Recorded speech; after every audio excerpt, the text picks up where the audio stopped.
Welcome to Private Club Radio, your weekly source for industry education, news and discussion.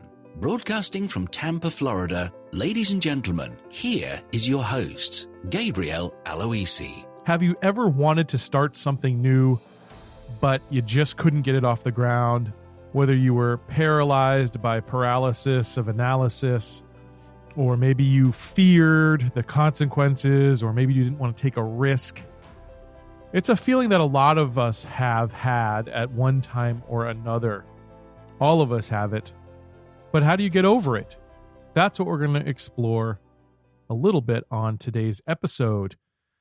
So rather than having a guest like we have generally on this show, I'm going to do something a little bit different. I'm going to read you the foreword that I wrote to my friend Chris Krimitsos' new book, Start Ugly. This book is going to be a bestseller. And I know it because the content in there is a simple story told exceptionally well with a lesson that is ageless, it's timeless, and it's what a lot of us need to hear. Even I need to hear it. Someone who creates things all the time, I need to hear that lesson just to keep me motivated. And I think this book is going to change a lot of lives. October 23rd is the date this book will be released. And so it's just a couple of weeks away. It's right now in the pre-order stage. You can actually go to Amazon and pre-order the book if you just search for Start Ugly. Very simply, it'll pop right up. It's a blue book. It's got a Post-it note on it. Big yellow Post-it note that says ugly written in handwriting. So definitely recommend that you pre-order the book.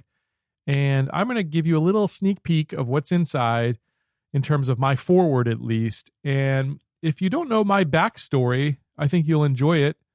Some things in there might surprise you. So anyway, we'll have a little fun, and I'm going to read you the foreword that I wrote to Mr. Chris Krimitsos. Amazing book. Amazing book. So here we go. Foreword. The lesson in this book just might change your life. It surely changed mine. In fact, if Chris hadn't pushed me along the way, I'd likely be a lot less happy and certainly less fulfilled.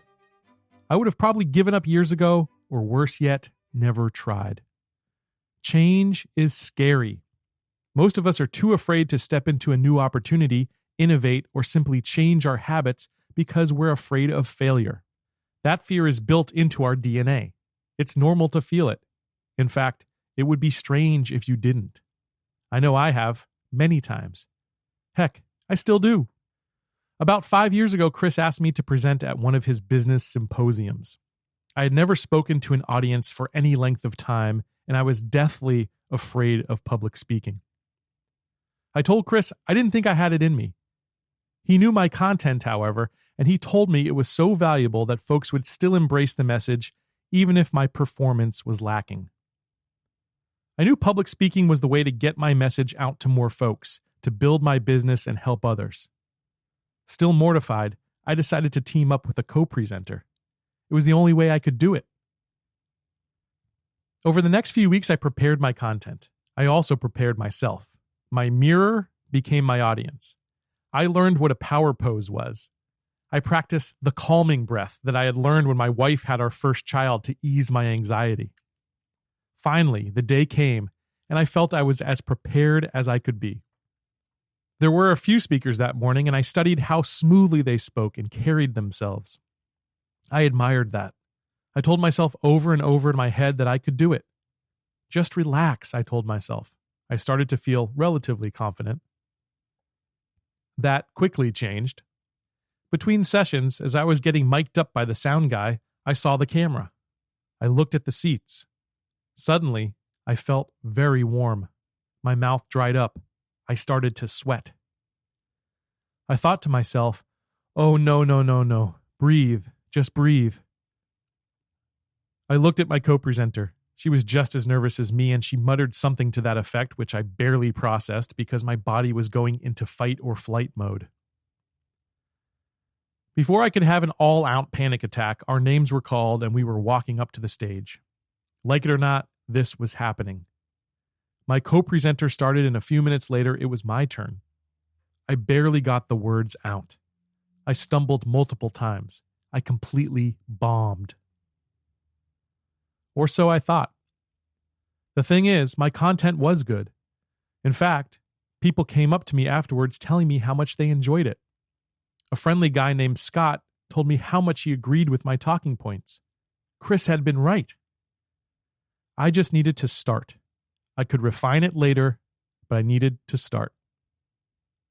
Chris did it again about a year later. He pulled me aside at a networking event that he was running, and he told me I really needed to consider starting a podcast. I don't think so, Chris, I told him. I hate the sound of my voice. I don't think folks will like it either. Podcasting is going to be big, he told me. You need to get in now while the time is right. He harped on me for the better part of a year. All the while, I made up a lot of excuses about not wanting to figure out the technology, not having the time, and how folks would hate my voice. But I did want to keep speaking. I knew I had to get better at it too. Maybe a podcast would help me find my voice, I thought. Just start ugly, Chris kept telling me. If it's not good, you don't have to put it out. Okay, I thought, I'll give it a shot. Maybe it will help me become a better public speaker. Maybe it will help me cut out my ums. So I bought a microphone. Being nervous and anxious, I wrote out everything I needed to say. Wing it? No way. I scripted out every word. I hit record and got about 4 words in before I stumbled.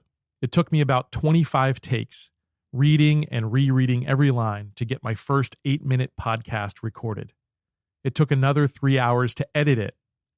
I released 3 episodes to start, but would anyone really want to listen? Would anyone like what they heard if they did? I quickly found out folks liked it. I also had a number of people tell me how much they liked my voice. It's so soothing and real, one nice lady told me. I told her, thank you so much. But I thought to myself, soothing? My voice? Soothing? Real? Yeah, maybe that part. After 20 episodes or so, I started to feel more comfortable. I got better and finally relaxed. I found my voice. Today, you can't shut me up in front of a mic. The Private Club radio show has now reached tens of thousands of private club professionals around the world. It's the most listened to podcast on the business of private golf and country clubs. It established me as one of the top experts in the field. It's led to speaking engagements all over the world. I've spoken on 4 continents now. It took practice, lots of practice. But now I can finally say that I'm pretty damn good. It's led to interviews in the New York Times and other top publications. It's led to best-selling books. In fact, my books are in 1 out of every 2 clubs in the United States. It also led to a new fear, the fear of success. The fear of success is just as real as the fear of failure, and it can be just as crippling. You might hear the term imposter syndrome used to describe it. It's when you feel like you got lucky, like you didn't deserve it, or this is going to be temporary. That's something you might feel if you do something remarkable and you have success you felt was unexpected. It's a lie, and you need to recognize it as such. Because if you did it, you did it. You didn't get lucky, you won.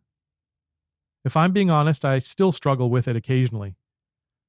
But with more and more success and a bit of time, it fades. Chris was right all along. I just needed to start ugly.